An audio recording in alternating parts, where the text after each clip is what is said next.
অতি দ্রুত আমাদের মাঝে উপস্থিত এ পর্যায়ে বক্তব্য নিয়ে আসছেন বাংলাদেশ জাতীয়তাবাদী দল বিএনপি আব্দুল মতিন সাহেবকে তার মূল্যবান বক্তব্য রাখার জন্য অনুরোধ জানাচ্ছি।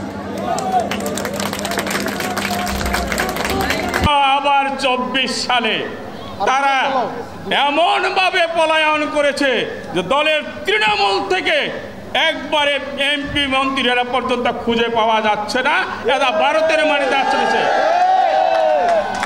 সেম লজ্জার বিষয়, একটা রাষ্ট্রের একটা বৃহৎ দল এত দুর্নীতি করেছে, এত অত্যাচার করেছে, এত নিপীড়ন করেছে, তারা মানুষের সামনে মুখ দেখাতে লজ্জা পায়।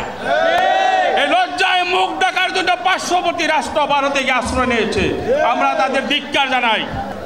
আমরা এদেশের মধ্যে একটা ভালো সরকার গঠন করব, দেশের মানুষকে নৈরাজ্য, মাদক, সন্ত্রাস, চাঁদাবাজি থেকে মুক্ত করব। এটা আমাদের দলের নির্দেশ, দলের আদর্শ নির্দেশ।